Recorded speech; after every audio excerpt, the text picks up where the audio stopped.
আচ্ছা আরেকবার বলছি। সুপার অ্যাসিড আছে HF আর SbF5 এদেরকে মিক্সচার করলে কি চলে আসবে? না SbF6 মাইনাস আসবে। আর এখানে H প্লাস আছে। মানে এই দুটো যে অ্যাসিড আছে, এই দুটো অ্যাসিড এর মিক্সচার। এই দুটো অ্যাসিডের মিক্সচারের যে অ্যাসিডিটি সেটা আমাদের নরমাল অ্যাকোয়াস মিডিয়ামে যে মিনারেল অ্যাসিড গুলো আছে, ধরো মিনারেল অ্যাসিড বলতে HNO3 আছে, H2SO4 আছে। এদের অ্যাসিডিটি থেকে কয়েক গুণ মানে অনেকটাই বেশি। আচ্ছা পিএইচ হিসাবে যদি বলি, এদের পিএইচ আমাদের নরমাল যে পিএইচ রেঞ্জ আছে, নরমাল পিএইচ রেঞ্জ আছে তোমার 0 থেকে 14 এর মধ্যে আসে না। এদের পিএইচ রেঞ্জ বেসিক্যালি এরটা যদি পিএইচ রেঞ্জ বলছি সেটা প্রায় -31 এর কাছাকাছি আছে। মানে এর পিএইচ হয় -31। তো বুঝতে পারছো কতটা বেশি অ্যাসিডিক। তো সিম্পলি করতে ডেফিনেশন আছে যে কিছু সাবস্টেন্স আছে যাদের মিক্সচার নন অ্যাকোয়াস মিডিয়ামে তাদের যা অ্যাসিডিটি সেটা অ্যাকোয়াস মিডিয়ামে আমাদের এই H2SO4 যে আছে বা যেগুলো আমাদের মিনারেল অ্যাসিড, তো মিনারেল অ্যাসিডের অ্যাসিডিটি থেকে বহু গুণ বেশি। বুঝছো? তাদেরকে বলা হয় সুপার অ্যাসিড বলা হচ্ছে। এরপরে একটা পয়েন্ট চলে আসছে দেখো, সুপার অ্যাসিডের ক্ষেত্রে অ্যাসিডিটি যেহেতু পিএইচ আমার 0 to 14, তো এখানে পিএইচ দিয়ে এক্সপ্রেস করা যায় না, একে এক্সপ্রেস করা হয় হ্যামেট অ্যাসিডিটি ফাংশন H0 দিয়ে এক্সপ্রেস করা যায়। বুঝলে? H0 বলতে এটা হচ্ছে হ্যামেট অ্যাসিডিটি ফাংশন। অনেকটা অর্থে পিএইচ এর মতো, মানে অনেকটা অর্থে পিএইচ এর মতো আমি করে দেখাবো, তখন বুঝতে পারবে কেন এটাকেই মানে পিএইচ এর সঙ্গে সিমিলার আছে। পিএইচ বলতেও পারছি না কারণ 0 পিএইচ তো আমরা যেটা জানি সেটা তো 0 to 14, তো সেখানে -31 কে কি করে মানে প্লেস, তো সেই জন্য এখানে নতুন করে একটা জিনিস বলা হচ্ছে H0।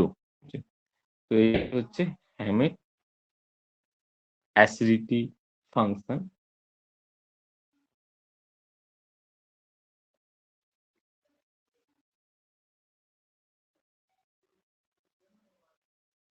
হ্যামেট উচ্চারণ করবে ওখানে অনেকগুলো একটা এল একটা অমিট আছে, ঠিক আছে? Hamate acidity function.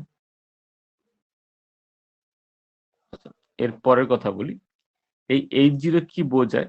এখানে H0 কে যে H0 তে কি বুঝবে? তো H0 তে একটা জিনিস তো বুঝতে হবে যে যার H0 যত কম হবে, যেরকম পিএইচ, H0 যত কম হবে তার অ্যাসিডিটি তত বেশি হবে।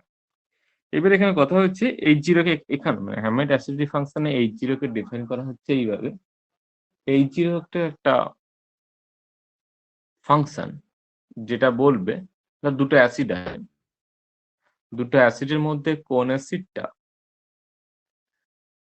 প্রোটনেশন পাওয়ার, কোন অ্যাসিডটার প্রোটনেশন পাওয়ার বেশি হবে সেটা H0 থেকে বোঝা যাবে। অনেকটা অর্থে আমার পিএইচ এর মতো। পিএইচ এর মতো করে বললে ধরো একটা -15 আছে, একটা -30 আছে। H0 একজনের ক্ষেত্রে -15 হচ্ছে, একজনের ক্ষেত্রে -30 হচ্ছে। এরকম করে যদি করি তাহলে যেটা -30 অবভিয়াসলি তার কি হবে, তার অ্যাসিডিটি বেশি হবে। সেটা এখানে হ্যামেট অ্যাসিডিটি ফাংশনে H0 যেটা আছে তাকে ডিফাইন করা হয়েছে এভাবে। তাহলে H0 কি আসবে না, H0 একটা ফাংশন যেটা তোমাকে ইন্ডিকেট করবে বা যেটা ডিফাইন করবে কতটা বেশি ওই অ্যাসিডটা প্রোটোনেট করতে পারে, মানে অ্যাসিডের প্রোটোনেশন পাওয়ারটাকে ডিফাইন করা হচ্ছে H0 দিয়ে। আর এখানে স্পেসিফিক কি লেখা আছে দেখো, the Hamilton function is it gives মানে কোড যেটা করা হচ্ছে, it gives a measure of its ability to protonate a base, মানে একটা অ্যাসিডের একটা বেসকে প্রোটোনেট করার যে এবিলিটি সেটাকে ডিফাইন করা হচ্ছে H0 দিয়ে। বুঝলে? তোমরা এটাকে পিএইচ এর মধ্যে জানো। এবার যে হ্যামেড অ্যাসিডিটি ফাংশনটা কি করে আসছে তার জন্য কয়েকটা জিনিস করতে হবে। আচ্ছা 1 মিনিট, এই যে নোটটা আছে না, নোটের মধ্যে কয়েকটা জায়গায় একটুখানি আছে যে পিএইচ এর লেখাটা একটু প্রবলেম আছে। দেখো পিএইচ লিখতে হলে এরকম ছোট পি লিখবে আর ক্যাপিটাল এইচ লিখবে। এটা হচ্ছে একটা পিএইচ লেখা, যে সমান মাইনাস লগ এইচ প্লাস। বুঝতে পারলে? এরকম করে লিখবে, পি ছোট হবে, এইচটা বড় হবে। এবার ধরো আমি পি ছোট পি ও এইচ, হ্যাঁ এরকম করে সাইন দেবো। এটা সমান হয়ে যাবে মাইনাস লগ এইচ মাইনাস। শুনতে পেলে? হ্যাঁ স্যার। আচ্ছা, এইবারে এটাকে ডিফাইন করা হচ্ছে H0 দিয়ে। আচ্ছা, এবার H0 টা কোত্থেকে আসছে ধরো, তো ধরে নিলাম একটা আমার ক্ষেত্রে একটা সুপার অ্যাসিড আছে, বুঝেছি? যেকোনো এই ধরো এই যে মিক্সার সুপার অ্যাসিড, বেশিরভাগ ক্ষেত্রে সুপার অ্যাসিড কোনো পার্টিকুলার অ্যাসিড নয়, কোনো দুটো অ্যাসিডের একটা মিক্সার বা দুটো সাবস্টেন্সের মিক্সার হিসেবে বলতে পারো, এটা হচ্ছে সুপার অ্যাসিড। তো এরকম একটা সুপার অ্যাসিড আমার কাছে আছে। তো যে সুপার অ্যাসিডটা এরকম করে লিখছি, হ্যাঁ একটা সুপার অ্যাসিড আছে, কোন সুপার অ্যাসিড আমি পার্টিকুলার বলছি না, ওর ডিসোসিয়েশন লাগবে না, জিরো দিয়ে ডিফাইন করবো। এই জিরোটা দিয়ে ডিফাইন করা হবে হচ্ছে একটা বেসকে কতটা ভালোভাবে প্রোটোনেট করতে পারে, বা একটা বেসকে প্রোটোনেট করার রেটটা সুপার অ্যাসিডের ক্ষেত্রে আছে। এখানে একটা বেস নিয়ে নিচ্ছি, হ্যাঁ পি। এবারে এই বেসটাকে সুপার অ্যাসিড যদি প্রোটোনেট করে তাহলে কি তৈরি হবে না বিএইচ প্লাস তৈরি হবে। সুপার অ্যাসিড একটা বেস বি কে বি প্রোটোনেট করে বিএইচ প্লাস করলো, ওকে। এইবারে বলছে যে বিএইচ প্লাস হলো এই বিএইচ প্লাসে, এই বিএইচ প্লাস কতটা ইজিলি ডিসোসিয়েট করে প্লাস ফর্ম করবে তার ওপরে ডিপেন্ড কতটা ভালো অ্যাসিড হবে, বুঝলে? এবার দেখো লিখছি, বিএইচ প্লাস ডিসোসিয়েট করে কি তৈরি করছে,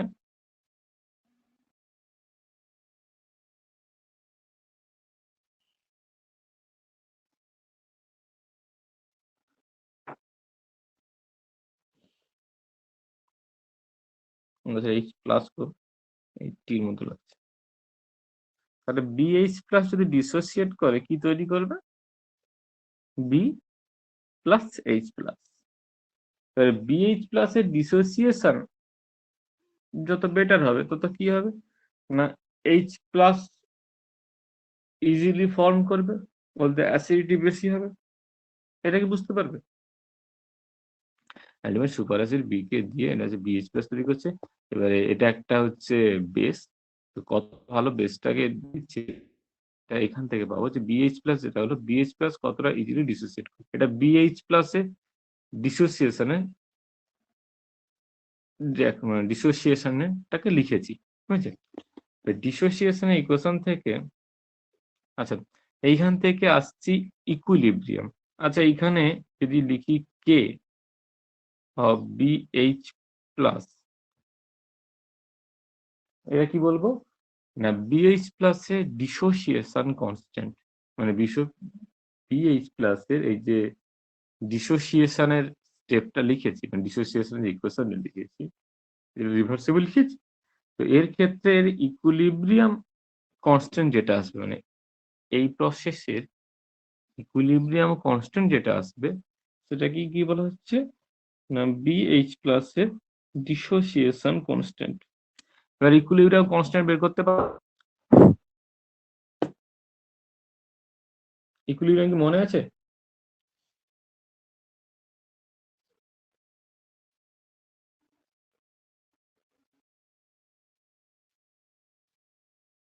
হ্যালো,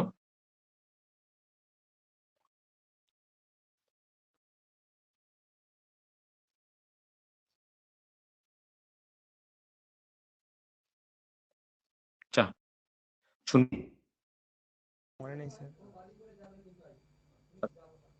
দাঁড়াও। তো এখানে একটু মানে একটু পরে থেকে ছিল, একটু আগে থেকেই আসছি, মানে একবার ইকুইলিব্রিয়াম ক্যালকুলেট করে নিয়ে আসছি। আচ্ছা দেখো, আচ্ছা এ মনে আছে কি বলে যেন ওটা রাসায়নিক যে গতিবিদ্যা ছিল, মানে কেমিক্যাল কাইনেটিক্স যেখানে ছিল, কেমিক্যাল কাইনেটিক্স এর অ্যাক্টিভ মাসের রুলটা মনে আছে?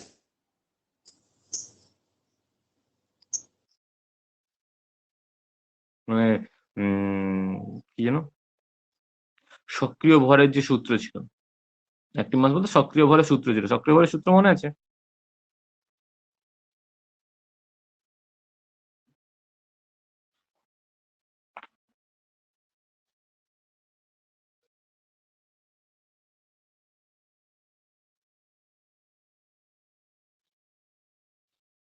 হ্যালো, তুমি মনে আছে কি? নাহলে আমি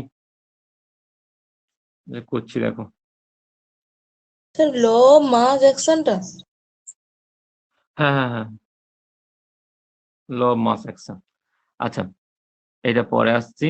তাহলে উপরে বলি যেটা ফরওয়ার্ড রিয়াকশন, তার জন্য আসবে কি না কে ফরওয়ার্ড, তার রেট কনস্ট্যান্ট চলে এলো। এটা আসবে কে বি, রেট কনস্ট্যান্ট। তাহলে ধরো বলছি যে ফরওয়ার্ড রিয়াকশন আছে, তো ফরওয়ার্ড রিয়াকশনের রেট, তো ফরওয়ার্ড রিয়াকশনের রেটকে যদি আমি অ্যাজ এ ছোট আর এফ দিয়ে প্রেজেন্ট করি, তাহলে সেই ছোট আর এফ হয়ে যাবে কি না কে এফ ফরওয়ার্ডের রেট কনস্ট্যান্ট ইনটু কি চলে আসবে না, আচ্ছা মাস অ্যাকশন কি ছিল না শুধুমাত্র রিয়াক্ট্যান্ট, রিয়াক্ট্যান্টে যে অ্যাক্টিভ মাস, রিয়াক্ট্যান্টের অ্যাক্টিভ মাসের সঙ্গে প্রপোর্শনাল ছিল, বুঝেছে? আচ্ছা, এখানে বিএইচ প্লাস আছে, তাই তো? তাহলে এখানে কি লিখবো কে F into B H H plus. Plus. Backward যেটা আছে, ব্যাকওয়ার্ডের যে এই যে রিয়াকশনটা যেটা এদিক থেকে এই পাশে আসছে, ক্ষেত্রে এটা কিন্তু এটা আর এটা কিন্তু তখন রিয়াক্ট্যান্ট। তাহলে যদি লিখ ব্যাকওয়ার্ড রিয়াকশন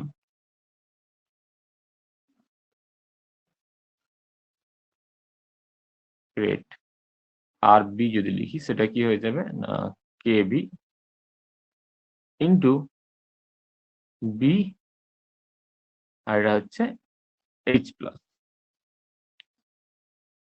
হলো? এরপরে আচ্ছা, এরপরে ইকুইলিব্রিয়াম বলছি, ইকুইলিব্রিয়ামের কথা কি মনে আছে? ইকুইলিব্রিয়ামকে বলা হতো যখন ইকুইলিব্রিয়াম স্টেট, যেমন সাম্যাবস্থা, সাম্যাবস্থাকে সবসময় বলা হয় ডাইনামিক ইকুইলিব্রিয়াম, বলতে সাম্যাবস্থা সবসময় চলতে থাকে। আচ্ছা, সাম্যাবস্থা অ্যারাইজ মানে সাম্যাবস্থা যে পৌঁছে গেছি কি করে বুঝবো না, রিঅ্যাকশনের যে চেঞ্জটা আর হচ্ছে না, কোথায় দেখলে আমি দেখবো ওই বিক্রিয়া নাকি থেমে গেছে। বিক্রিয়া কিন্তু থামে না, বিক্রিয়া কখনোই থামে না। এবার আমি স্বাভাবিক অবস্থায় দেখবো যে পরিমাণ আছে, রিঅ্যাকট্যান্ট আর প্রোডাক্ট যে পরিমাণে আছে সেই পরিমাণটার কোনোভাবেই চেঞ্জ হচ্ছে না, একটা প্রায় ফিক্সড থেকে গেছে আর চেঞ্জই হচ্ছে না। তখন যে বলছি যে ওই যে রিঅ্যাকশনটা ইকুইলিব্রিয়াম সাম্যাবস্থায় পৌঁছে গেছে, সাম্যাবস্থা অর্জন করেছে। তো ডাইনামিক কেন বলি, বলছি না এই মুহূর্তে রিঅ্যাকশন থামে না, রিঅ্যাকশন চলতে থাকে। বলছে এই মুহূর্তে ফরওয়ার্ডের যে রেট, ফরওয়ার্ড রিঅ্যাকশনের যে রেট আর ব্যাকওয়ার্ড রিঅ্যাকশনের যে রেট দুটো ইকুয়াল হয়ে যায়। মানে ফরওয়ার্ডও যেটা তৈরি হচ্ছে, আবার মানে এখানে ক্ষেত্রে বলো যে ডিসোসিয়েট করে যেটা তৈরি হচ্ছে, আর দুটো মিলে যে ঘুরে আবার বিএইচ প্লাস তৈরি হচ্ছে, মানে ফরওয়ার্ডের রেট আর ব্যাক রেট দুটো ইকুয়াল হয়ে যায় কোথায় না তাই জন্য আমরা আর পরিবর্তন কিছু দেখতে পাই না, আমরা দেখি আনচেঞ্জ কন্ডিশনে আছে আর কোনো চেঞ্জ হয় না।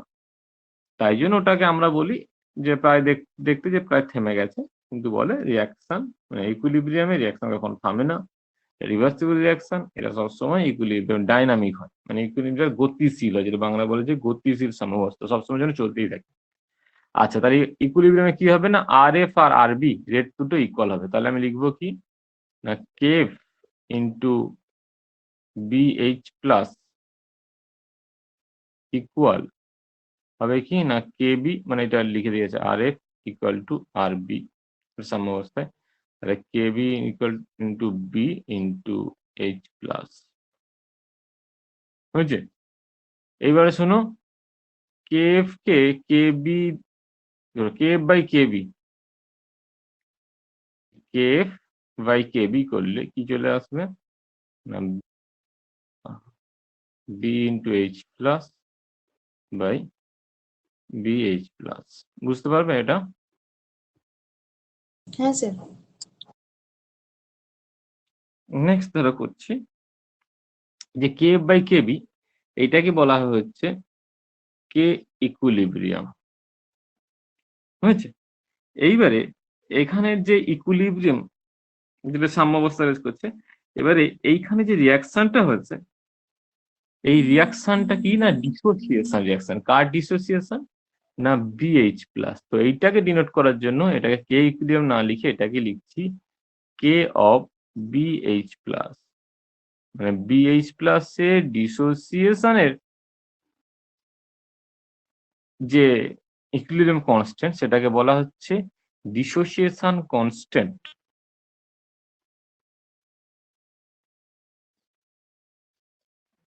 ডিসোসিয়েশন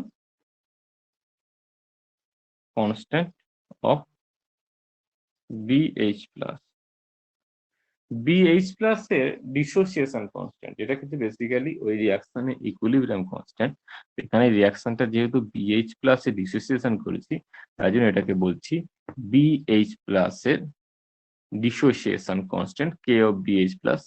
এটা সমান কি, এটা ইকুয়াল, হ্যাঁ স্পেসিফিকলি বিএইচ প্লাস এর ডিসোসিয়েশন হয়েছে বলে এটা স্পেশাল নাম দিয়েছি ডিসোসিয়েশন কনস্ট্যান্ট।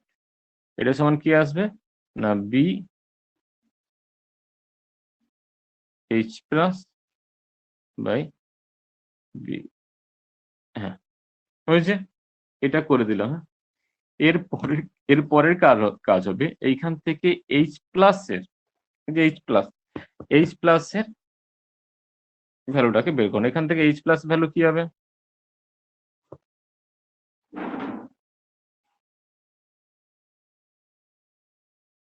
বলো? এখান থেকে বের করবো আর কি এক লাইনে, যে এইচ প্লাস এর কনসেন্ট্রেশন তাহলে কি হচ্ছে না কে এইচ ব্র্যাকেটে কে বিএইচ প্লাস না এটার সঙ্গে মাল্টিপ্লাই হবে এই যে বিএইচ প্লাসটা, এখানে জায়গা পাচ্ছি। আচ্ছা পরের পেজ ডিভাইড হবে কি দিয়ে না বি দিয়ে। ওকে, এটা আমি পরের পেজে যাচ্ছি। এটা একটু মনে রাখো যে এইচ প্লাস এর কনসেন্ট্রেশন ইকুয়াল টু হয়ে যাচ্ছে কে বিএইচ প্লাস, মানে বিএইচ প্লাস এর ডিসোসিয়েশন কনস্ট্যান্টের সঙ্গে গুণ হবে বিএইচ প্লাস, ডিভাইড করা হবে বির কনসেন্ট্রেশন দিয়ে। হলো? আমি পরের পেজে যাচ্ছি, গেলে বুঝতে পারবো।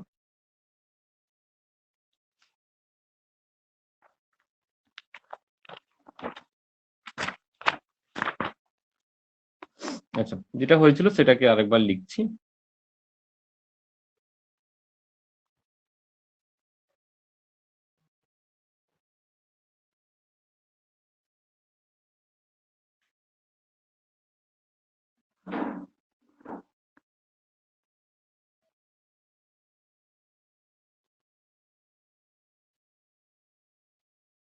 এটাতে ছিল আগের পেজে, ওটা চলে আসছে। হ্যাঁ স্যার। এইবারে নিয়ে নেব হচ্ছে, যেহেতু এটা আমার ওই যে পিএইচ এর মতো, তো এটাকে আমি বোথ সাইডে কি নিয়ে নেবো না মাইনাস লগ নিয়ে নেবো। তাহলে এখানে নিলাম মাইনাস লগ, তো মাইনাস লগ এইচ প্লাস হয়ে গেল। এটা হয়ে যাবে তোমার, আচ্ছা এটাকে আমি ভেঙে নিচ্ছি। হ্যাঁ, মাইনাস লগ মানে এই দুটোকে একসঙ্গে রাখবো আর এটাকে আলাদা করছি। মাইনাস লগ কে, কে পায়ের তলায় হবে বিএইচ প্লাস, হ্যাঁ মাইনাস লগ কে বিএইচ প্লাস, এর সঙ্গে থাকবে minus log BH plus by B থাকবে। দেখতে পেলে? আচ্ছা, এই যে লগ এইচ প্লাস, যেটা বেসিক্যালি কি হয়ে যাবে, মানে বেসিক্যালি হচ্ছে পিএইচ এর মতো, তো এটা তো বুঝতে পারছি, এটা পিএইচ এর মতো। তো এইটাকে আমি প্রেজেন্ট করছি, এইটাকেই হচ্ছে বলা হচ্ছে এই জিরো। আচ্ছা, এটা এটা অনেকটা অর্থে পিএইচ এর মতো, এটা তো বুঝতে পারবে যে minus log of H plus. তাহলে লিখছি যে মাইনাস লগ এইচ প্লাস, এটা কি লেখা হয়, এটা কিন্তু পিএইচ লেখা হয়। এটা বুঝতে পারবো তো, এটাই তো হচ্ছে পিএইচ বেসিক্যালি। এই পিএইচটাকে কি করছি না, পিএইচটাকে এই যে হ্যামের অ্যাসিডিটি ফাংশনে পিএইচটা যেহেতু 0 থেকে 40 না, ওর থেকে অনেক কম হয়ে যাচ্ছে, ওটাকে পিএইচ লিখছি না, ওটাকে লিখছি হ্যামের অ্যাসিডিটি ফাংশন। হয়েছে? এইটা এইচ জিরো ইকুয়াল হয়ে যাবে, যেটা আমরা স্বাভাবিক অর্থে লিখি log H plus equal to pH, সেইটাকে হ্যামেড অ্যাসিডিটি ফাংশন লেখা হচ্ছে এইচ জিরো। হয়েছে? তাহলে কি হচ্ছে না, এই সুপার অ্যাসিড যে জিনিসটা, এটাকে যদি আমি অ্যাকোয়াস মিডিয়ামের সঙ্গে চলে যাই, বুঝলে?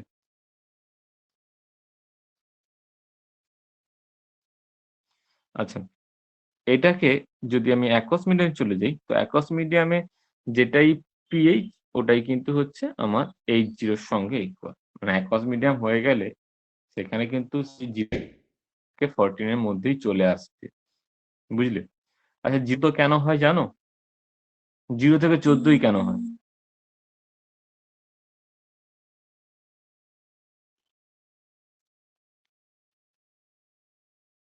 আর 0 থেকে 14 কেন হয় গো, জানো? না স্যার। কেন হচ্ছে, কে ডব্লিউ ওয়াটারের আয়নিক প্রোডাক্ট, যেটা এইচ প্লাস আর ওএইচ মাইনাস যেটা আছে গুণফল, এটা 10⁻⁻14, বুঝলে? তার জন্য যখনই আমি দেখি যে পি কে ডব্লিউ, তখন এটা কত হয়ে যাবে, মাইনাস লগ 10⁻⁻14, মানে কত হবে, 14। ম্যাক্সিমাম কত হতে পারে না, 0 থেকে 14-র মধ্যে হতে পারে। এটার গুণফল যদি লগ 1 লিখি, এটা না সবচেয়ে বেশি করে লিখি যে লগ 1, দেন এটা হবে 0। এর গুণফল যদি 1 হয়, আদৌ যে কত আছে, 10⁻14 আছে, সেখান থেকে কত হচ্ছে, 0, 14 হচ্ছে। তাই 0 to 14 হতে পারে। তাই যখনই অ্যাকোয়াস মিডিয়ামে নিয়ে চলে আসবো, মানে যেটা অ্যাকচুয়ালি বলছি নন অ্যাকোয়াস মিডিয়ামে এইচ জিরো, যেটাকে বলছি হ্যামেট অ্যাসিডিটি ফাংশন, ওটাই বেসিক্যালি কিন্তু অ্যাকোয়াস মিডিয়ামে পিএইচ, বুঝলি? এইচ জিরোটা পিএইচ এর সঙ্গে সিমিলার। এটা নন অ্যাকোয়াস মিডিয়ামের জন্য বলছি H zero hamate acidity function, ওটা কি হয়ে যাচ্ছে না, যখন এই যে লিখবো লগ এইচ প্লাস, অ্যাকোয়াস মিডিয়ামে log H plus equal to pH, এটা এখান থেকে দেখলে বুঝতে হবে এইচ জিরো আর পিএইচটা সিমিলার। এটা বুঝতে পারছো? হ্যালো? হ্যাঁ স্যার, বোঝা হয়েছে। এই যে হ্যাঁ স্যার, বোঝা গেছে। মানে যেটাকে আমরা পিএইচ লিখছি, যেহেতু এটা নন অ্যাকোয়াস মিডিয়াম, এটাকে আজ প্রেজেন্ট করছি এইচ জিরো হিসাবে। হুম, মানে এইচ জিরোর পিএইচ দুটো সিমিলার। এটাকে কি আসে তাহলে, এই যে লগ কে বিএইচ প্লাস, এটাকে কি লেখা যাবে গো? লগ কে কে কি লিখি, মাইনাস লগ মানে কি পি, এটা মনে আছে তো, যে পি ফাংশন, পিটা কি না মাইনাস লগ। এবার যদি এখানে আমি এইচ প্লাস দিয়ে দিই, সাপোজ ধরো এখানে লিখে দিচ্ছি মাইনাস লগ এইচ প্লাস, এখানে এইচ প্লাস দিয়ে দিই, এটা তখন হয়ে যাবে, দাঁড়িয়ে যাবে পিএইচ। এখানে কি দিয়েছি না মাইনাস লগ কে বিএইচ প্লাস, তাহলে এটা কি লিখবো না পি, ছোট পি বড় কে, কে এর পায়ের তলা লিখবো বিএইচ প্লাস, মানে পি কে বিএইচ প্লাস। এটা হয়ে যাচ্ছে পি কে বিএইচ প্লাস, এরকম করে লিখবে, ছোট পি, এটা বড়, এর পায়ের তলায় বিএইচ প্লাস, বুঝলে? ওটা একটু এলোমেলো আছে, এটা একটু ঠিক করে নেবে, যেরকম করে লিখলাম আবার করে লিখে দেখাচ্ছি, দেখো ইকুয়াল যদি সাইন এরকম দেই, এখানে লিখবো পি, ছোট পি লেখা হলো,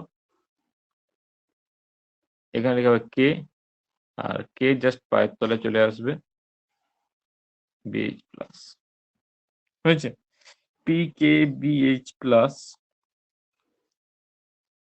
minus log BH plus by B হয়েছে। এইটা হয়ে যাচ্ছে আমার হ্যামেড অ্যাসিডিটি ফাংশনের কে ডিফাইন করার যে ইকুয়েশন, অ্যাসিডিটি ফাংশনকে ডিফাইন করতে গেলে যে ইকুয়েশনটা লাগছে সেটা এইটা, এই যে হবে না P K B H plus minus log BH plus by B.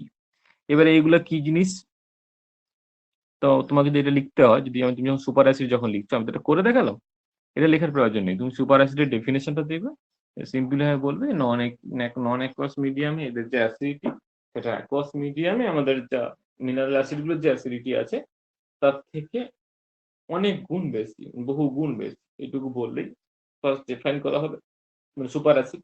তো এই সুপার অ্যাসিড কোনো ইন্ডিভিজুয়াল অ্যাসিড হিসেবে হবে না, এটা একটা না যে মিক্সচার হিসেবে আছে, সুপার অ্যাসিড মিক্সচার হিসেবে আছে। আর এই যে H0 যেটাকে বলছে হ্যামেড অ্যাসিডিটি ফাংশন, এটা কি ডিফাইন করবে, define the ability of that superacid to protonate a base। এখানে কি বেস ধরে নেওয়া হয়েছে না, একটা বেস ধরে নিয়েছি, যে কোনো একটা বেস ধরে নিয়েছি, বুঝলে, উইক বেস ধরে নিলে হবে, তো একটা বেস বি, সেই বিটাকে প্রোটোনেট করছে কে না আমার সুপার অ্যাসিড বিটাকে প্রোটোনেট করছে। প্রোটোনেট করতে গিয়ে যেটা আছে বিএইচ প্লাস, যেটা প্রোটোনেটেড বেস তৈরি হলো।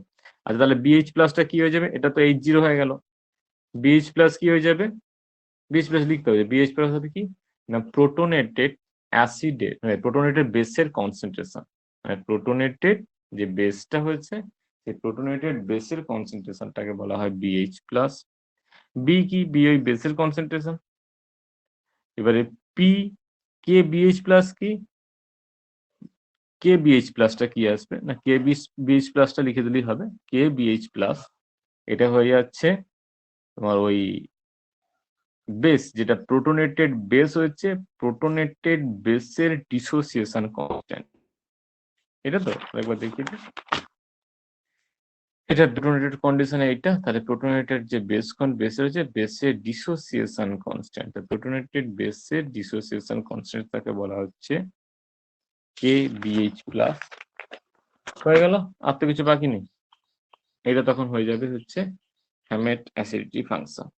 এবার একটা কথা বলতে হবে যেটা কিনা ইকুয়াল হবে, যেটা ইকুয়াল হবে H0টা ইকুয়াল হবে পিএইচ এর সঙ্গে যদি এটা অ্যাকোয়াস মিডিয়ামে করা হয়, বুঝলে, তোমাদেরকে এরকমটা করা আছে, এখানে এখানে এত কিছু করা নেই, জাস্ট এটাকে কে বিএইচ প্লাস লিখে দিয়ে পরে লিখে দিয়ে pH equal to P K BH plus. তবে এইভাবে পি কে লেখা হয় না, হয়েছে, যেরকম করে লিখে দেখালাম ওরকম করবে, এগুলো একটু চেঞ্জ করবে, এইভাবে পি কে লেখা হয় না, minus log BH plus by B, এটা হয়ে গেছে। তাহলে ওই জন্য লেখা আছে so that in water, water মিডিয়ামে যদি করি, অ্যাকোয়াস মিডিয়ামে যদি করি, তখন এই যেটা আমার ক্ষেত্রে ছিল হ্যামেড অ্যাসিডিটি ফাংশন নন অ্যাকোয়াস মিডিয়ামে আমার পিএইচ এর সঙ্গে ইকুয়াল হয়ে যাবে, in water H0 becomes identical with pH. ঠিক আছে, এটাকেই বলছি এটা নন অ্যাকোয়াস মিডিয়াম, তাহলে আলাদা করছি কেন, কারণ ওর যে ভ্যালুটা সেটা 0 থেকে, অ্যাকোয়াস মিডিয়াম হলে 0 to 14 এর মধ্যে হবে, দেখে বুঝতে হবে পিকে ডব্লিউ হয়ে গেছে 0 to 14 এর মধ্যেই হবে, কিন্তু নন অ্যাকোয়াস মিডিয়াম এটা অনেক কম হয়। নন অ্যাকোয়াস মিডিয়ামে তো যখন ডেফিনেটলি 0 থেকে অনেক কম হয়, যেটা H0 যেটা বেসিক্যালি হচ্ছে অ্যাকোয়াস মিডিয়ামে পিএইচ যেটা তার সঙ্গে সিমিলার, তো সেই ভ্যালুটা নন অ্যাকোয়াস মিডিয়ামে অনেক অনেক কম হয়, ওই একজনের ক্ষেত্রে লিখেছিলাম মনে -31 কাছাকাছি হয়, তো অনেক বেশি স্ট্রং অ্যাসিড হয়ে যায়, বুঝলি, এই জন্য এদেরকে বলা হয় সুপার অ্যাসিড। আচ্ছা কয়েকজনের ভ্যালু দেওয়া আছে, লিখি দাঁড়ো,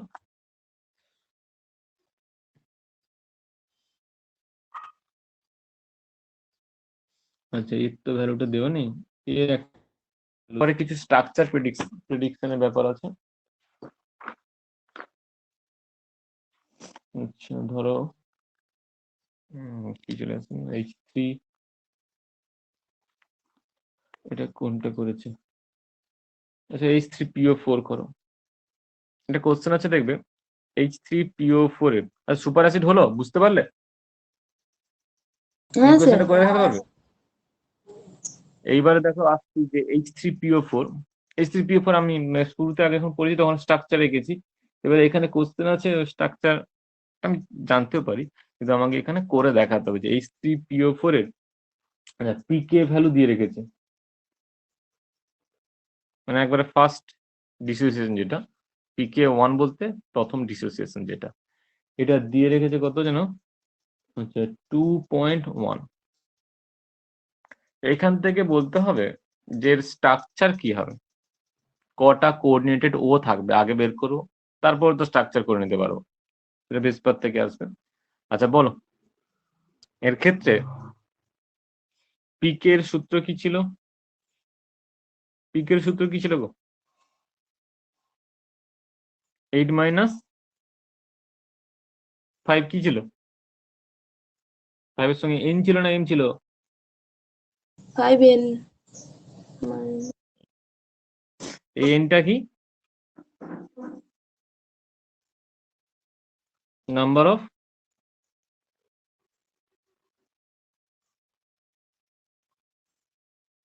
কোঅর্ডিনেটেড অক্সিজেন, এটা মনে আছে তো?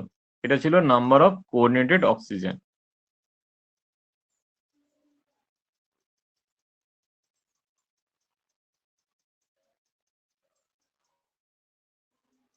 এবারে সেই ভ্যালুটা কত দেওয়া আছে না, এক্ষেত্রে এই যে 8 মাইনাস 5n এই ভ্যালুটা দেওয়া আছে 2.1। এইখান থেকে আমাকে ক্যালকুলেট করতে হবে যে n এর ভ্যালু কত হবে, তাহলে n এর ভ্যালু কত হবে?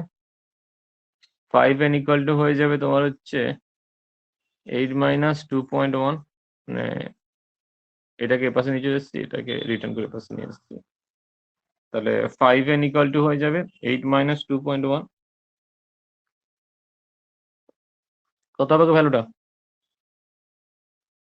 ক্যালকুলেটর আছে?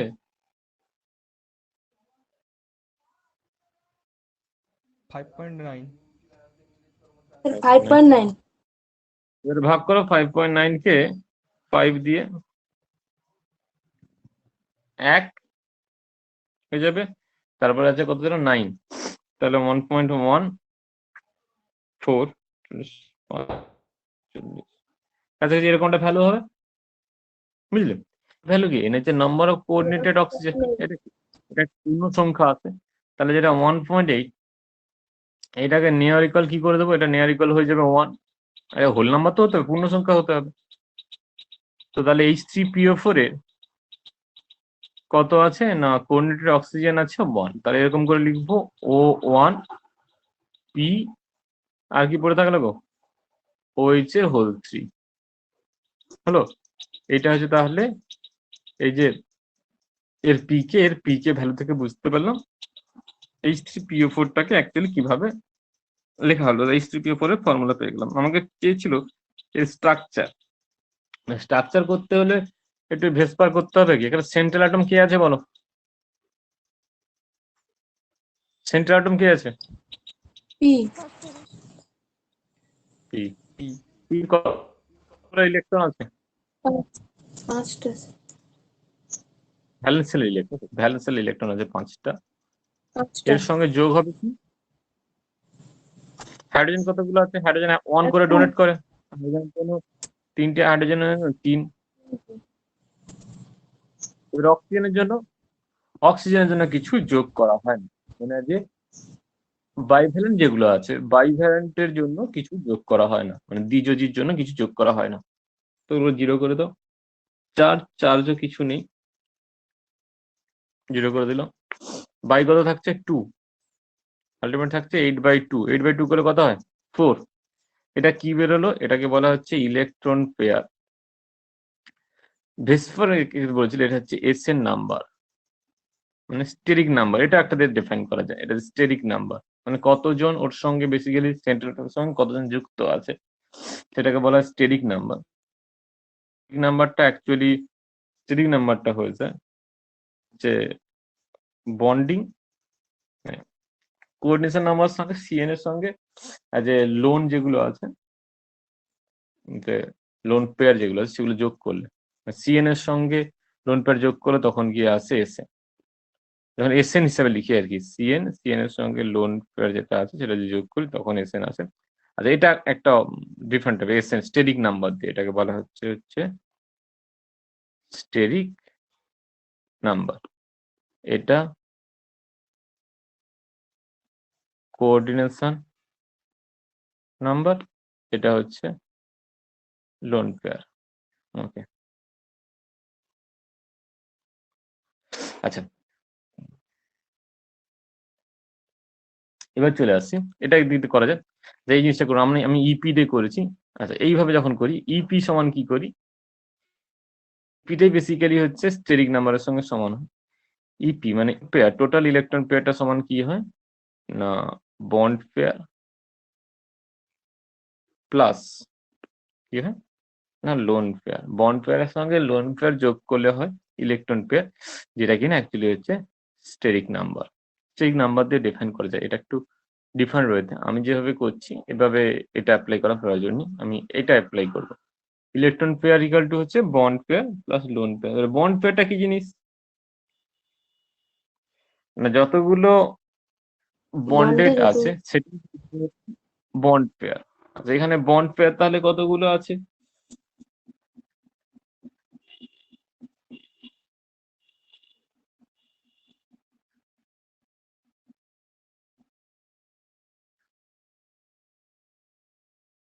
বন্ড পেয়ার কতগুলো পাবে গো? 3টা। এখানে 3টে বন্ড পেয়ার আছে। বন্ড পেয়ারের গল্পটা কি জিনিস না, যে কোঅর্ডিনেট যেটা আছে না, এই কোঅর্ডিনেটটাকে অ্যাজ এ বন্ড পেয়ার ধরা হচ্ছে না, ওটা তো অ্যাকচুয়ালি পি থেকে কোঅর্ডিনেট করবে। তো পির সঙ্গে বন্ডেড হিসেবে কারা আছে, এই যে 3টে ওই যাচ্ছে এদেরকে নিচ্ছি, বুঝলে? মানে এটাকে আর করছি না, এই যে পোর্শনটা করছি পি ওইচ এর হোল 3 যেটা আসছে, তাহলে পির সঙ্গে কতগুলো আছে না 3টে ওইচ আছে, তো এর জন্য চলে আসছে। তাহলে আমার বন্ড পেয়ার কি আসছে না বন্ড পেয়ার আসছে বিপি আসছে 3, ইপি তে বের করে ফেলেছি 4, 4 মাইনাস 3 করলে লোন পেয়ার কতগুলো আসবে না একটা। তাহলে লিখবো লোন পেয়ার ইকুয়াল টু হবে ইপি মাইনাস বিপি, মানে ইলেকট্রন পেয়ার মানে মোট ইলেকট্রন পেয়ার থেকে বন্ড পেয়ার বাদ দিলে যেটা থাকবে সেটা হচ্ছে তোমার লোন পেয়ার। এটা তো হয়ে গেল 1। আচ্ছা আচ্ছা 4, এই যে 4 ইলেকট্রন পেয়ার এইখান থেকে একটা স্টেরিক নাম্বার বলা যায়, এই 4 স্টেরিক নাম্বার 4 হচ্ছে বা ইলেকট্রন পেয়ার 4 হচ্ছে, এখান থেকে হাইব্রিড বলা যাবে, হাইব্রিড হয়ে যাবে কি হাইব্রিডেশন sp3। sp3 হলে কি রকম দেখতে হয়, টেট্রাহাইড্রাল হয়, 1 2 3 হয়েছে, আর ওপর দিকে একটা থাকবে, এটা হচ্ছে টেট্রাহাইড্রাল। এবারে কি হয়েছে না, এবারে আমার কি আছে না এখানে লোন পেয়ার আছে, তো লোন পেয়ারটাকে আমি সচরাচর ওপর দিকে রাখি, এরকম এই পোর্শনে লোন পেয়ারটাকে রাখলাম। আর এখানে কি থাকছে ওইচ ওইচ ওইচ, আর এটা কি এইবারে আসছে, এটা কি হয়েছিল না কোঅর্ডিনেটেড অক্সিজেন, তাহলে এইটাকে কোঅর্ডিনেট করা থাকবে একটা অক্সিজেনে। এবার কি বুঝতে পারলে?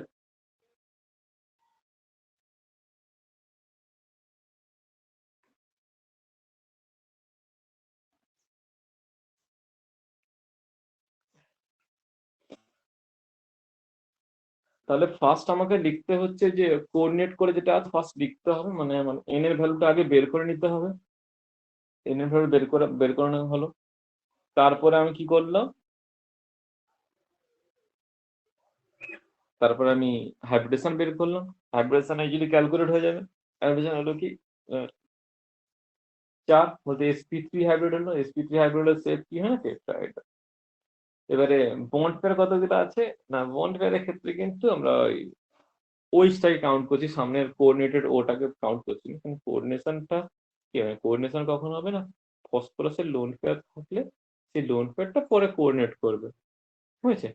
মানে ফসফরাসের যেটা ভ্যালেন্স সেলের ক্ষেত্রে একটু মনে রাখবে যে ভ্যালেন্স সেলের ক্ষেত্রে তাহলে ওই অক্সিজেনটাকে যোগ করিনি, কেন না দেখো সিম্পলি কথা বললে ডাইভ্যালেন্ট যেগুলো আছে বাইভ্যালেন্ট যেগুলো আছে দ্বিযোজী যেগুলো দ্বিযোজীকে যোগ করি না, কারণ দ্বিযোজী ভ্যালেন্স সেলে ইলেকট্রন দেওয়ার পরে কি করে ওরা পাই বন্ড করে, মানে সিগমা ডোনেট করে আবার পাই বন্ড করে, তো পাই বন্ড করার সময় ওরা কি করে না ব্যাকবোন, মানে মেটাল থেকে কি করে, মানে মেটাল থেকে সেন্ট্রাল অ্যাটম থেকে ইলেকট্রন উইথড্র করে, মানে দুটো ইলেকট্রন দিয়ে পরে আবার পাই বন্ডের সময় দুটো ইলেকট্রন নিয়ে নেয়। তাই জন্য বাইভ্যালেন্ট যারা আছে, যারা দ্বিযোজী আছে, যারা ডবল বন্ড করে, বুঝছো, যেমন ওটা ডবল বন্ড ও থাকে, তো এদের ক্ষেত্রে মনে রাখবে, এদের ক্ষেত্রে এদেরকে মানে সেন্ট্রাল অ্যাটমের ভ্যালেন্স সেলে এরা কোনো কন্ট্রিবিউশন করে না। দুটো ইলেকট্রন দিয়েছিল বা একটা দিয়েছিল, পরে আবার সেটা নিয়ে চলে গেছে পাই বন্ডের ফর্মেশনের সময়। তাই জন্য ভ্যালেন্স সেলে, সেন্ট্রাল অ্যাটমের ভ্যালেন্স সেলে এদের কোনো কন্ট্রিবিউশন ধরা হয় না।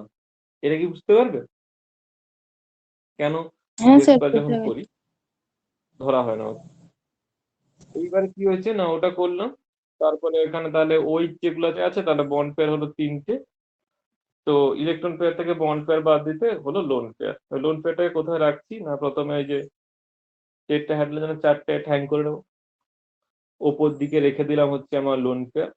ওই লোন পেয়ারটাকে এই যে কোঅর্ডিনেট অক্সিজেন একটা আছে, কোঅর্ডিনেট অক্সিজেনে কোঅর্ডিনেট করে দিলাম, কোঅর্ডিনেট বন্ড রাখবো, মানে ডিরেকশন দেবো, এটা এই বন্ডের ডিরেকশন থাকে, সমযোজী বন্ধনের ডিরেকশন থাকে, অসমযোজীর ডিরেকশন থাকে, ওটা অসমযোজী। আর আয়নিক বন্ডে কোনো স্পেসিফিক অভিমুখ থাকে না, ডিরেকশন বলতে অভিমুখ আর কি। আয়নিক বন্ডের অভিমুখ হয় না, সমযোজী থেকে শুরু করে অসমযোজী সব অভিমুখ হয়। আচ্ছা, এই তাহলে হলো আমার ফাইনাল স্ট্রাকচার, হয়েছে। এরপরে কি আছে, এরপরে মানে H3PO3 আছে।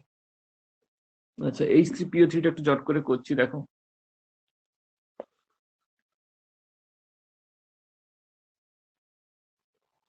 H3PO3 জানি সিমিলার একটা স্ট্রাকচার হবে।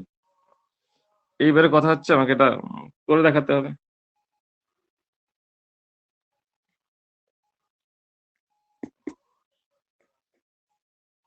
আচ্ছা, H3PO3 ক্ষেত্রে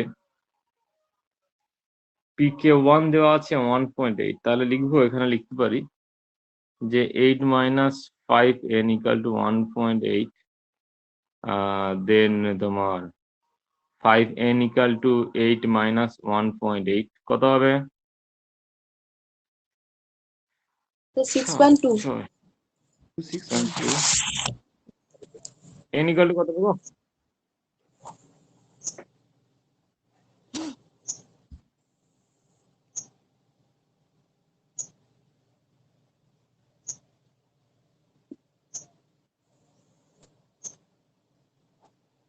2.4। দুপুরের কাছাকাছি হবে। এবার 1.24 কে তুমি তাহলে রাউন্ড ফিগারে কত করবে? 1.30 1 হবে অ্যাপ্রক্সিমেটলি। 1 1 করে বুঝলে, মানে যে হোল নাম্বার তো, মানে 1.3 কথা বলছি না, আগে হোল নাম্বার যেহেতু এটা 1 করবো তোমার।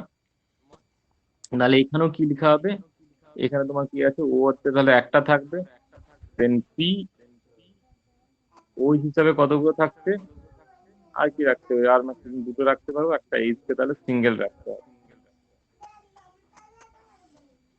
না তো এই তিনটে হবে না না। তাহলে এখানে একটা সিঙ্গেল বন্ডেড ওই যাচ্ছে, সিঙ্গেল বন্ডেড এইচ আছে, মানে একবার ডাইরেক্টলি পির সঙ্গে কানেক্টেড এইচ একটা আছে, ওই দুটো আছে, একটা ও আছে কোঅর্ডিনেটেড ও। এইবারে কি করবো না, এইবারে তুমি যেখান থেকে ফার্স্ট, এবার তাহলে বের করছি ঝামেলা না করে, ফার্স্ট বের করছি ইলেকট্রন পেয়ার পিপি। পিপি চলে আসবে কত না 5টা, এই ওইচ এর জন্য দুটো, মানে ওইচ এর যে বন্ডটা একটা করে ইলেকট্রন দিয়েছে, আর এই এইচ এর জন্য কত চলে আসছে, এইচ এর জন্য 1।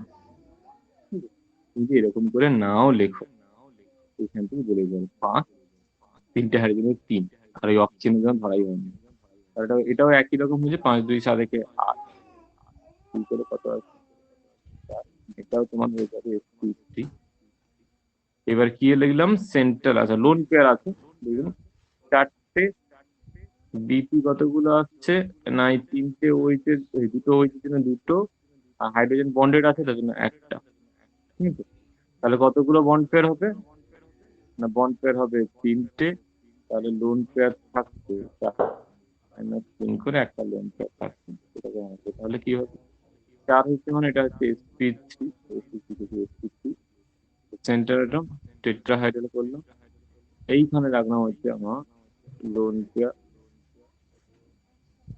এবার কি কি আছে দেখো, ওইটা আছে দুটো, একটা ওইটা আছে, আর একটা ও লিখে ওইখানে ওতে কি হবে, ক্লিয়ার? সেটা হচ্ছে H3PO3।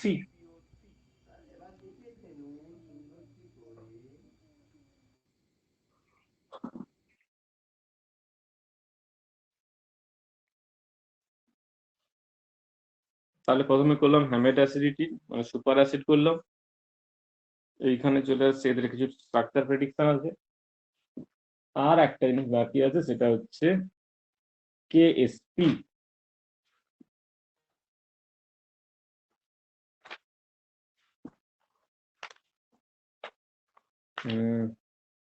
তোমাদের এ হয়েছে,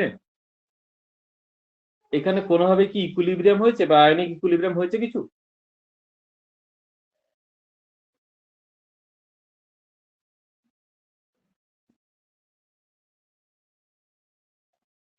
হ্যালো, তোমাদের কি আয়নিক ইকুইলিব্রিয়াম কিছু হয়েছে এখানে মানে কলেজে? এখন সিলেবাসে নেই মতো না। আচ্ছা ছাড়ো, আমি বলছি।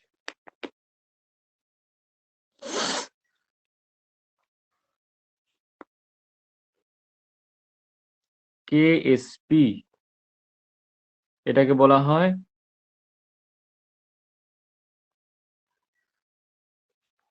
সলিবিলিটি প্রোডাক্ট, বাংলায় যাকে বলো কি বলে জানো, তো গুণফল। আচ্ছা, ও দ্রাব্যতা গুণ।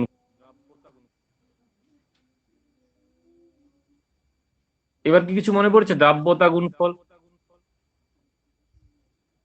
আচ্ছা, এই যে দ্রাব্যতা গুণফল হলো, বেসিক্যালি দ্রাব্যতা গুণফল কি জিনিস, মানে সিম্পলি ভাবে বললে বলছে একটা, আচ্ছা, বাংলা স্যাচুরেটেড সলিউশন বলছে, একটা স্যাচুরেটেড সলিউশনের মধ্যে প্রেজেন্ট ওই মুহূর্তে উপস্থিত যে আয়ন আছে, আয়ন বলতে কি কি আয়ন থাকবে, ক্যাটায়ন থাকবে, সি প্লাস ক্যাটায়ন থাকবে, আর এ মাইনাস অ্যানায়ন থাকবে। ক্যাটায়ন আর অ্যানায়নে যে গুণফল, প্রোডাক্ট বলতে গুণফল, গুণফলটাকে বলা হচ্ছে সলিডিটি প্রোডাক্ট। তবে দুটো জিনিস বলতে হবে, একটা স্পেসিফিক টেম্পারেচারে এই সলিডিটি প্রোডাক্ট বুঝছি। স্যাচুরেটেড সলিউশন তুমি কি করে করবে শুনে রাখো। ধরো 1 গ্লাস তোমাকে জল দেওয়া হচ্ছে, তার মধ্যে তুমি 1 চামচ চিনি দিয়ে দেবে, চিনিটা পুরো গুলে যাবে? হ্যাঁ স্যার ভুলে যাবে। আরো আচ্ছা, এই মুহূর্তে তাহলে ওটা কি সলিউশন, স্যাচুরেটেড, সুপার স্যাচুরেটেড নাকি আনস্যাচুরেটেড বলো তো? মানে জাস্ট 1 গ্লাস জলে, বড় গ্লাস, হ্যাঁ, 1 চামচ চিনি দিয়েছি, যেটা হচ্ছে সম্পূর্ণ ডিজলভ করে গেছে। এবারে বলো ওটা কি ধরনের সলিউশন, মানে স্যাচুরেটেড, সম্পৃক্ত, নাকি অতিপৃক্ত, কি তোমার অসম্পৃক্ত? অতিপৃক্ত স্যার, মনে হয় অতিপৃক্ত। না, অতিপৃক্ত মানে তো এক্সট্রা হবে। কি বলো স্যাচুরেটেড আরেক হবে। বলো। না, স্যাচুরেটেড এখন পর্যন্ত হয়নি, বুঝলে? তুমি কাউকে খেতে বসিয়েছো, যা দিয়েছো তার খাওয়া হয়ে গেছে, এর মানে কি বোঝাবে সে তার পেট ভরে গেছে, কমপ্লিটলি খিদা মিটে গেছে, এটা কি বোঝাবে? না।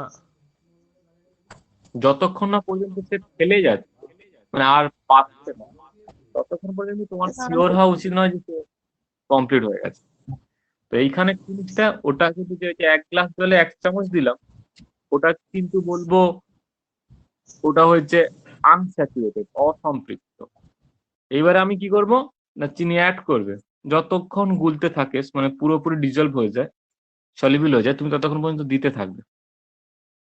যখনই দেখবে যে এক দানা এক্সেসের দিকে যখন একটাও পড়ে থাকবে আর ডিজলভ হচ্ছে না, অনেক নাড়ানাড়ি করছো কিন্তু আর ডিজলভ হয়নি, একটা বা দুটো কণা হয়তো থেকে গেছে, লাস্টে যখন অ্যাড করেছিল তারপরে আর থেকে গেছে, আর কিছু ডিজলভ হয়নি, তাহলে সেইটাকে বলা হবে না এই মুহূর্তে ওই যে সলিউশনটা আছে ওই সলিউশনটা কিন্তু স্যাচুরেটেড সলিউশন। ওই দুটো কিন্তু আর ডিজলভ হবে না, তাই ওরা সলিউশনের মধ্যে প্রেজেন্ট নেই, ওরা জলের মধ্যে আছে বাট সলিউশনের মধ্যে এন্টার করেনি, বাইরে আছে, ডিজলভ হয়নি।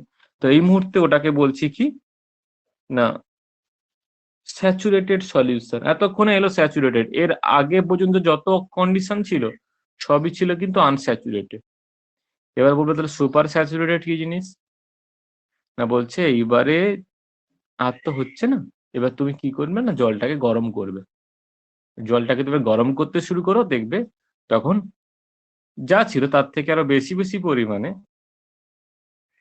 কি বলে যেন ওই যে চিনিটা ছিল চিনিটা ডিজলভ হতে শুরু করবে, পরিমাণে ডিজলভ হতে শুরু করবে। তাহলে এবার যদি আমি বলি যে ওই অ্যামাউন্ট আগে যে জল ছিল, ধরো 500 ml জল ছিল, তো ধরো 500 ml জলে যে চিনিটা ডিজলভ হয়ে স্যাচুরেটেড হয়েছিল তার থেকে যখনই বেশি দেব তখন বলবো কি, ধরো 25°C করছিলাম আমি নর্মাল টেম্পারেচার, তাহলে 25°C ধরো 500 ml এ কত গ্রাম হবে, আচ্ছা সাপোজ একটা ধরে নাও, ধরো কত, আচ্ছা 200 গ্রাম চিনি ছিল, সাপোজ ধরে নিচ্ছে, হ্যাঁ জানি না কি অ্যাকচুয়ালি, 200 গ্রাম চিনি ছিল।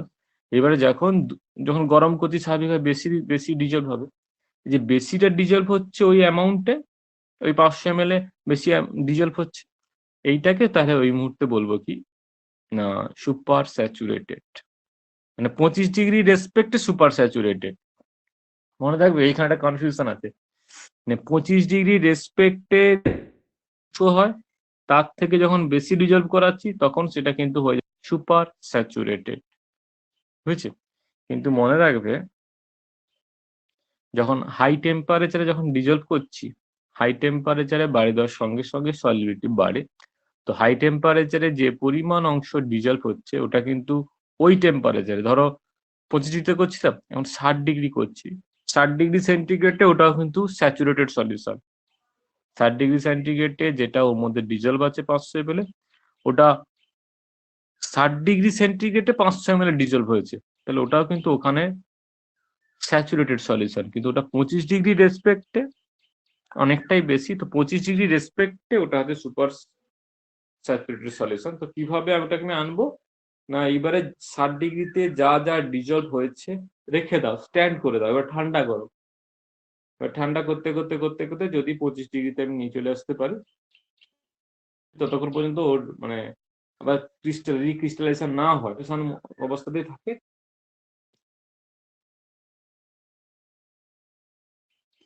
যদি সলিউশন অবস্থাতেই থাকে 25°তে আনা সম্ভব হয় তখন বলবো ওটা 25°তে সুপার স্যাচুরেটেড সলিউশন। এবারে এক্সাম্পল না দিলে বুঝতে পারবে না, যখন ওই ধরো কোনো মিষ্টির জন্য বা আচারের জন্য যখন যে চিনির যে পাকটা করা হয়, বুঝলে, এই গরম অবস্থায় যে কম জলে যখন বেশি বেশি করে চিনি দিচ্ছ, বুঝেছে, ওই মুহূর্তে হাই টেম্পারেচারে ওটা কিন্তু স্যাচুরেটেড সলিউশন। এবারে ওটাকে যখন আমি স্প্রে করছি ঠান্ডা করে, আবার যখন তোমার রুম টেম্পারেচার নিয়ে আসছি, যখন রুম টেম্পারেচার দেখবে ওটা মোটা হয়ে গেছে, মানে যে বেশি থিকার হয়ে গেছে বা ওর সান্দ্রতা বেশি হয়েছে, মোট চিটচিটে হয়ে গেছে, তখন কিন্তু ওটাকে বলবে ওটা নর্মাল টেম্পারেচার 25° টেম্পারেচারে ওটা কিন্তু সুপার স্যাচুরেটেড সলিউশন। বা সুপার স্যাচুরেটেড সলিউশন কি হয় না, বলতে কি ওর সলিউশন ফেজে অনেক সময় থাকে না, ও সলিউশন থেকে সলিড ফেজে চলে আসে বা রিক্রিস্টালাইজ হয়ে যায়। সুপার স্যাচুরেটেড সলিউশনে শিট ক্রিস্টাল দিলে ওটা কিন্তু তখন রিক্রিস্টালাইজ হয়ে যাবে। এটা আবার কি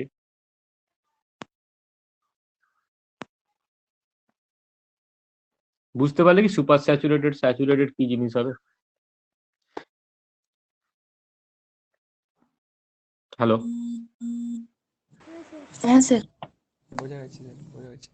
হাই টেম্পারেচারে যেটা হয় বেশি ডিজলভ করে, কিন্তু ওটা ধরো আমি 60° টেম্পারেচার রেসপেক্টে 60° টেম্পারেচারে ওটাও কিন্তু সুপার মানে ওটা কিন্তু স্যাচুরেটেড সলিউশন। এবারে 60°C যেটা বেশি ডিজলভ করেছি ওটা 25 ডিগ্রি রেসপেক্টে ওটা কিন্তু সুপার স্যাচুরেটেড সলিউশন। যদি ওই পরিমাণে যা ডিজলভ হয়েছে ওটাকে যদি ঠান্ডা করে 25 ডিগ্রিতে নিয়ে আসতে পারি, তাহলে বলবো 25 ডিগ্রিতে এই মুহূর্তে যা ডিজলভ আছে সুপার স্যাচুরেটেড সলিউশন। এবার সুপার স্যাচুরেটেড সলিউশন সবসময়ের জন্য আনস্টেবল হয়, একটুখানি কিছু হয়ে গেলেই হচ্ছে ওটা ওই রিক্রিস্টালাইজ হয়ে যায়। আচ্ছা, এবার আমার এখানে ছিল স্যাচুরেটেড কেএসপি বলছিলাম সলিবিলিটি প্রোডাক্ট। তো সলিবিলিটি প্রোডাক্ট দেখো না, স্যাচুরেটেড সলিউশনে তার মধ্যেকার যে কনস্টিটিউয়েন্ট আয়ন বলা হয় বা কম্পোজিশনের যে আয়ন আছে, ক্যাটায়ন আর অ্যানায়ন আছে, ক্যাটায়ন অ্যানায়নের গুণফলটাকে বলা হয় কেএসপি। কেএসপি একটা স্পেসিফিক টেম্পারেচারে কনস্ট্যান্ট থাকবে, টেম্পারেচারে কনস্ট্যান্ট, টেম্পারেচার চেঞ্জ করলে চেঞ্জ হয়ে যাবে। আর একটা স্পেসিফিক সল্টের ক্ষেত্রে তো কনস্ট্যান্ট থাকবে, সেটা একটা ফার্স্ট পয়েন্ট, যে একটা স্পেসিফিক সল্টের ক্ষেত্রে এটা কনস্ট্যান্ট থাকবে, বুঝলি? তো কেএসপিটা বেশিরভাগ ক্ষেত্রে ডিফাইন করা হয় কাদের ক্ষেত্রে না, যারা স্বল্প দ্রাব্য লবণ, মানে যাদেরকে বলা হচ্ছে স্প্রিংলি সলিবল সল্ট, স্পেরিংলি সলিবল সল্ট বলতে পারে, যারা কম দ্রবীভূত হয়, বাংলায় বলছে স্বল্প দ্রাব্য লবণ। স্বল্প দ্রাব্য লবণের ক্ষেত্রে কেএসপি কথাটা আসে, কারণ ওদের ক্ষেত্রে একটা স্পেসিফিক টেম্পারেচারে ওদের একটা স্পেসিফিক সলিবিলিটি থাকে, বুঝছি? যে কতটা সলিউশনে দেবো, যে এইরকম একটা কনসেন্ট্রেশন থাকে, বুঝলি? এগুলো সব কনসেন্ট্রেশনে গুণ করে, একটা স্পেসিফিক কনসেন্ট্রেশন থাকে, যার থেকে কম হলে ওটা আনস্যাচুরেটেড থাকবে, যার থেকে বেশি হয়ে গেলে ওটা সুপার স্যাচুরেটেড হবে, সুপার স্যাচুরেটেড না, একবার প্রেসিপিটেশন হয়ে যাবে, বুঝলে? এইখানে একবারে ডাইরেক্টলি প্রেসিপিটেশন হয়ে যাবে। তাহলে তোমাকে একজনের যদি কেএসপি এই ভ্যালুগুলো যথেষ্ট কম হয়, আচ্ছা কেএসপি একটা এক্সাম্পল দিয়ে দেবেন কত হয়, কোন এক্সাম্পল কেন দেবেন? আর সাপোজ ধরে নাও কেএসপি একজনের ক্ষেত্রে কেএসপি কত করবো, ধরো 5 × 10⁻⁻⁻, কত, 5 × 10⁻⁻⁴ হয়েছে ধরো একজনের ক্ষেত্রে কেএসপি, মানে প্রচন্ড পরিমাণে স্বল্প দ্রাব্য লবণ। তাহলে ওটার ক্ষেত্রে যে ওই যে ভ্যালুটা আছে, ধরো কেএসপি ভ্যালু আছে, এবারে তোমাকে যদি আমি বলি যে আমি একটা সলিউশন দিয়েছি যার মধ্যে এই সি মানে ক্যাটায়নের কনসেন্ট্রেশন আর অ্যানায়নের কনসেন্ট্রেশন তোমাকে বলে দিয়েছে, এবার তোমাকে বলতে হবে যে সেটা প্রেসিপিটেট করবে, মানে তার অধক্ষেপ পড়বে কি পড়বে না। তখন তুমি কি করবে না, তোমাকে যে সি আর এ যেটা দিয়েছে ওইটাকে কি করবে না, গুণ করে দেবে। গুণ করে দিয়ে দেখবে যে তোমার কেএসপি যেটা ছিল, কেএসপি থেকে ভ্যালুটা বেশি হয়েছে নাকি কম হয়েছে। যদি ভ্যালুটা বেশি হয়, মানে কেএসপি ক্রস করে যায়, মানে আমার ম্যাক্সিমাম সলিডিটি হলে, স্যাচুরেটেড সলিউশন হচ্ছে ম্যাক্সিমাম সলিডিটি, সেখানে হলে সি প্লাস ক্যাটায়ন অ্যানায়নের যে গুণফল তার থেকে যদি তোমাকে যে আয়নের গুণফলটা দিয়েছে সেটা যদি বেশি হয়ে যায়, কথা মনে রাখো, আয়নিক গুণফল বলে একটা কথা আসবে, কি বলছে যে কোনো মুহূর্তে, মানে স্যাচুরেটেড সুপার স্যাচুরেটেড হোক বা স্যাচুরেটেড হোক বা আনস্যাচুরেটেড হোক, যে কোনো জায়গাতেই ক্যাটায়ন আর অ্যানায়নের গুণফল, মানে দুটো আয়নের গুণফলকে বলা হয় আয়নীয় প্রোডাক্ট। মানে একবারে শুরুতে করতে পারতো যখন 1 চামচ দিয়েছিল চিনি, বা একবারে ম্যাক্সিমাম যখন বেশি সলিউবল করছে তখনও, যা আসছে সবই কি হবে না, সব কন্ডিশনে আয়নের গুণফল করলে সেটাকে হয়ে যাবে আয়নীয় গুণফল। দেখো চিনির আবার আয়ন তৈরি করতে যাও না, ঠিক আছে, যে কোনো অন্য কিছু ভাববে। তো দুজনের ক্ষেত্রে যা পাবো সেটাকেই হচ্ছে বলছি কি না, আয়নীয় গুণফল। এইবারে তোমাকে দিয়ে দেবে একটা স্পেসিফিক টেম্পারেচার, ধরো রুম টেম্পারেচার 25°C, ধরো এজিআই এর একটা কেএসপি দিয়ে দিল, আর ওখানে দিয়ে দিল যে সলিউশনের মধ্যে এজি প্লাস আর আই মাইনাস আলাদা আলাদা করে দিয়েছে, মানে দুটো সলিউশন মিশিয়েছে বলবে। হবে যে গুণফলটা কোনো কারণে যদি কেএসপি থেকে বেশি হয়ে যায়, বুঝছে, তাহলে বুঝতে হবে ওটা প্রেসিপিটেট করে যাবে, বুঝলে? যদি একটু বেশি হয়ে যায় তখন মনে রাখবে ওটা প্রেসিপিটেট হয়ে যাবে। আচ্ছা কেএসপি ক্ষেত্রে আর কি আসবে, আচ্ছা কেএসপির ক্ষেত্রে একটা জিনিস বলি, সেটা এইখানকার পয়েন্ট নয় যদি, তো বলি একটু মনে রাখবে, হ্যাঁ। 11 কেএসপি কিসে ছিল, 11-এ ছিল বলে মনে হচ্ছে কেএসপি। আচ্ছা একটা জিনিস বলছি একটু মনে রাখো, আচ্ছা NaCl করলে তো হবে না, এজিআই করি, মানে NaCl এ কেএসপি টেসপি কোনো ব্যাপার হলো তো ফুল সলিউল। কেএসপি হয় হচ্ছে স্বল্প দ্রব্য এজিআই। ধরো বলবে এজিআই এর সলিবিলিটি হচ্ছে এস, এসটা বলবে এরকম করে গ্রাম পার লিটার।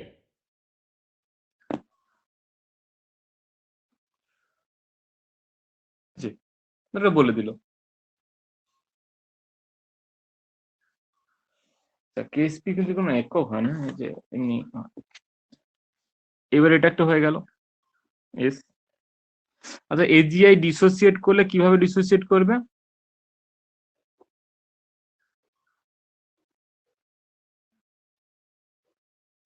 আচ্ছা এটা যদি এস হয়, এর সলিবিলিটি এস হয়, তাহলে এজি প্লাস কত তৈরি হবে, আই মাইনাস কত তৈরি হবে?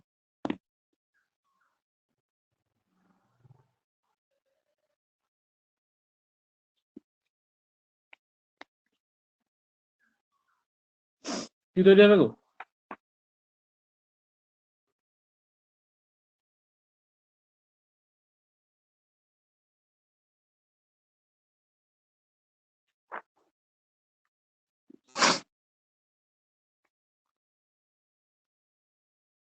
এটা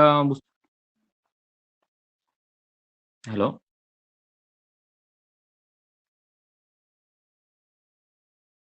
হ্যাঁ স্যার বলুন। শুনতে পাচ্ছ? হ্যাঁ স্যার। হ্যালো, হ্যাঁ স্যার। হ্যাঁ স্যার হ্যাঁ শুনতে স্যার। পাচ্ছি। তাহলে যদি এস হয় তাহলে মানে ধরো এস আছে, মোল পার লিটার বললে মনে হয় বেটার বুঝতে পারবে। মোল পার লিটার বললাম, তো সেখান থেকে কি তৈরি হচ্ছে দেখো, এস মোল, এটা এস তৈরি হবে, এটা এস তৈরি হবে।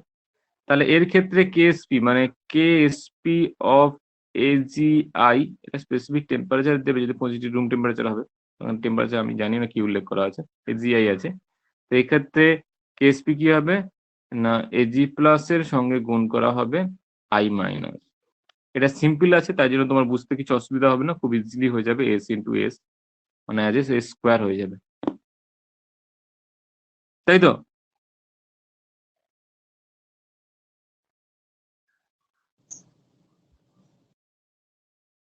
এইবার দেখো একটা জিনিস বলি,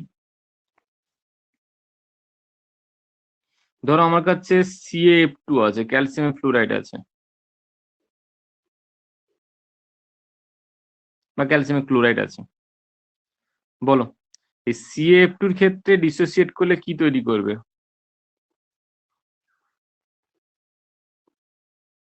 তাই তো?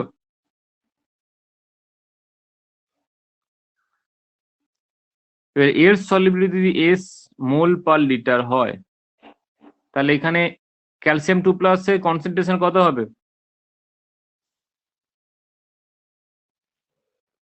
কত হবে গো? এর মধ্যে কত করে আছে? এস করে আছে, এস মোল করে আছে, ডিসোসিয়েট করে তাহলে কি তৈরি করবে? এটা এস মোল তৈরি করবে, আর এফ কত তৈরি করবে?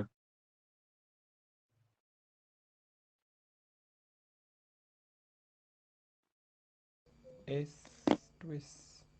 মনে পড়ছে না, 2s তৈরি হবে।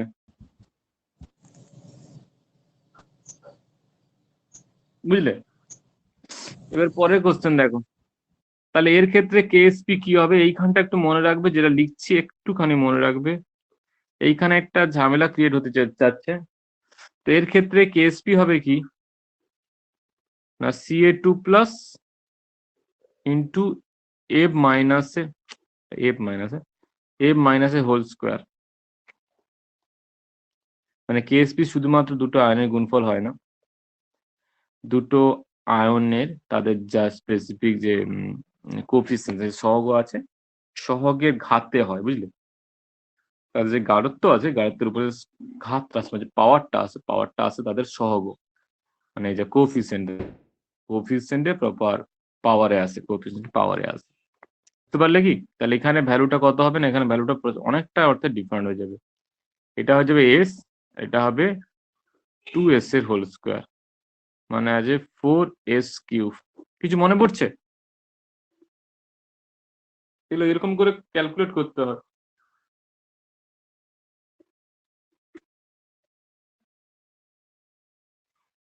আমার এখানে তো বেশি কিছু জিনিস নেই, এখানে তো সিম্পলি আছে।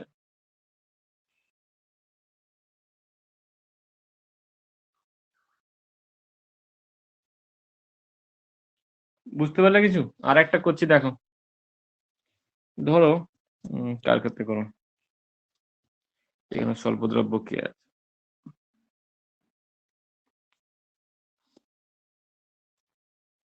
অ্যালুমিনিয়াম, আর সাপোজ ধরো অ্যালুমিনিয়াম হাইড্রোক্সাইড নিয়ে নি,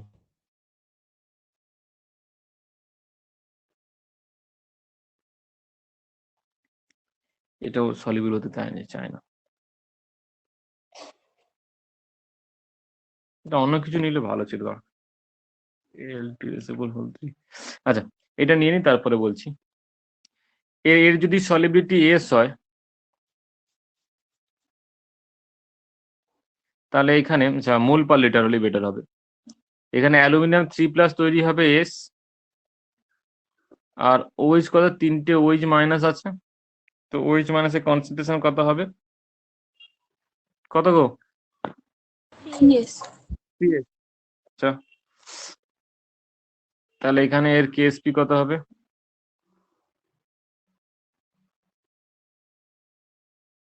এবারে এইগুলো যখন এর যে এস এর ভ্যালুটা যখন দেওয়া থাকবে তখন তুমি দুটো গুণ করে যে বের করতে পারবে। কিন্তু দেখো অতটা সহজ হয় না।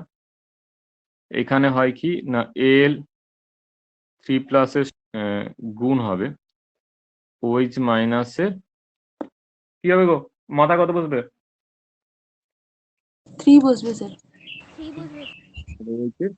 হোল কিউব আসবে, এস ইন্টু 3s এর কিউব, মানে চলে আসবে হচ্ছে s⁴ 27।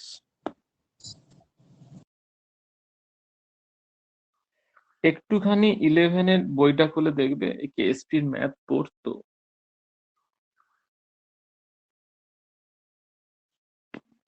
পেয়ে যাবে।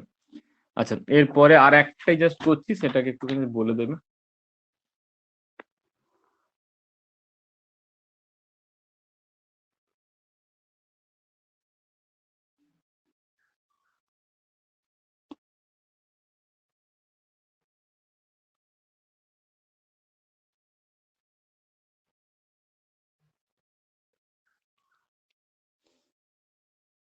L3+ দুটো, SO4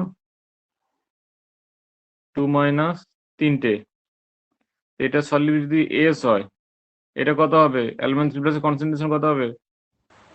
2s। 2s, এটা হবে 3s। 3 3। তাহলে এবারে কেএসপি কত হবে?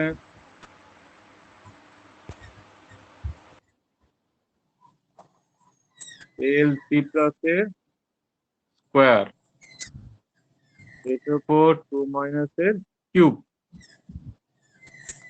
হয়েছে?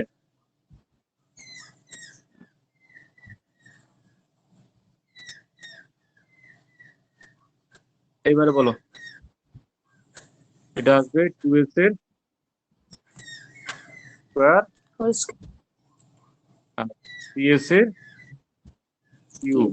তাহলে s⁵ তো হয়ে যাচ্ছে, এখানে থাকছে এটার জন্য 4, এখানে থাকছে 27, 4 27 গুণ করো, আর 4 108 80। s⁵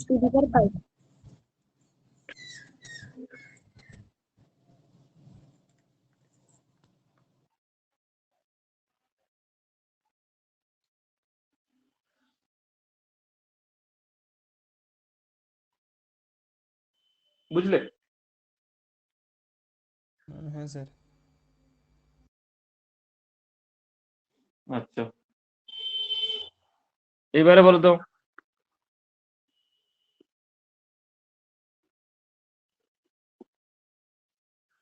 আয়নিক প্রোডাক্ট মানে যে কোনো মুহূর্তে প্রেজেন্ট আয়নের গুণফল, এইটা যদি তোমার কেএসপির সঙ্গে ইকুয়াল হয়, এটা কন্ডিশন?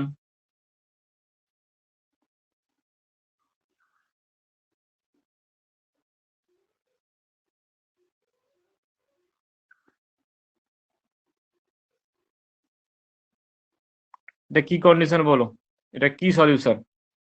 দুটো ইকুয়াল হয়ে গেছে, আয়নিক প্রোডাক্ট কেএসপির সঙ্গে ইকুয়াল হয়ে গেছে, এটা কি সলিউশন?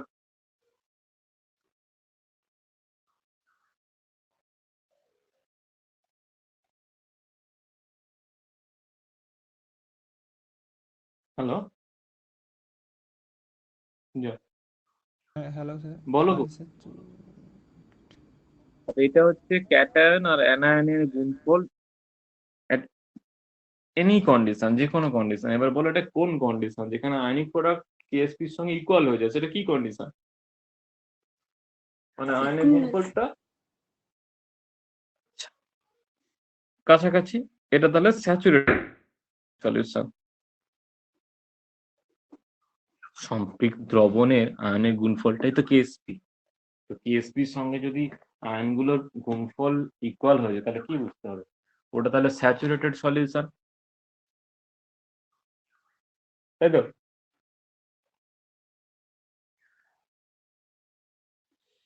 আচ্ছা, এর পরের কন্ডিশন বলি। এটা কি হবে বলো? স্যাচুরেটেড না আনস্যাচুরেটেড? আনস্যাচুরেটেড হবে। এটা এটা এটা আনস্যাচুরেটেড, এটা হচ্ছে আনস্যাচুরেটেড। হ্যাঁ, ওপরে একটা সুপার স্যাচুরেটেড, এখানে কি হবে? এখানে প্রেসিপিটেশন। আচ্ছা, পুরোটা প্রেসিপিটেশন হবে।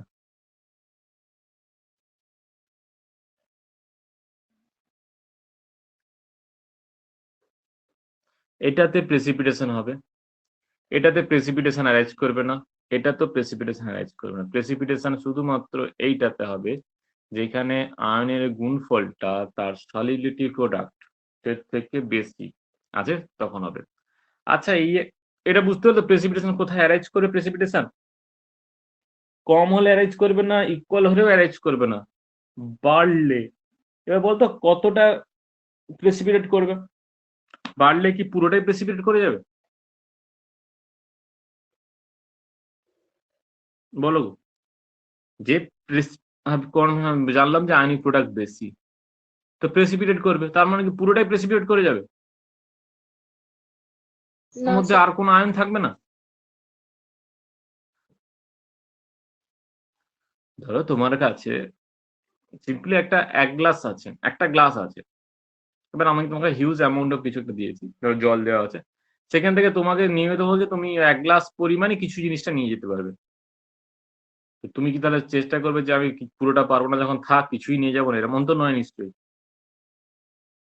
তোমার কাছে যতটুকু সামর্থ্য আছে তুমি ততটুকু নিয়ে যাবে, মানে যতটুকু নিয়ে যাওয়া সম্ভব।